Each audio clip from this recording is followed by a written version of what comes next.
ভক্তদের জন্য বড় চমক নিয়ে এলেন পপ তারকা টেলর সুইফট। হঠাৎ করেই ঘোষণা দিলেন তার 12তম স্টুডিও অ্যালবামের নাম রাখা হয়েছে the life of A show girl. 11 August সকালে নতুন অ্যালবাম নিয়ে গুঞ্জন ছড়িয়ে পড়ে যখন সুইফটের টিম সামাজিক যোগাযোগ মাধ্যমে পরপর 12টি ছবি পোস্ট করে। পরে গুঞ্জন আরও জোরদার হয় যখন তার প্রেমিক NFL তারকা ট্রেভিস কেলসি জানান সুইফট তার নিউ হাইটস পডকাস্টে অতিথি হয়ে আসছেন।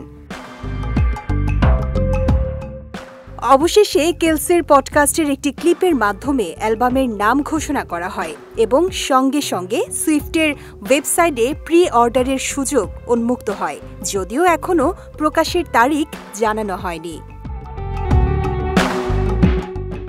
এর আগে 2024 সালে সুইফটের সর্বশেষ album the tortured points department মুক্তির পর স্পটিফাইয়ে একদিনে সবচেয়ে বেশি স্ট্রিম হওয়া অ্যালবামের রেকর্ড করেছিল।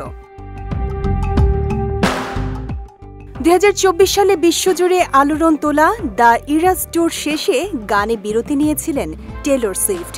53টি শহরে 149টি শো করা এই ট্যুর শুধু যুক্তরাজ্যের অর্থনীতিতেই যুক্ত করেছে প্রায় £1 বিলিয়ন, এমনটাই মনে করেন বিশ্লেষকরা।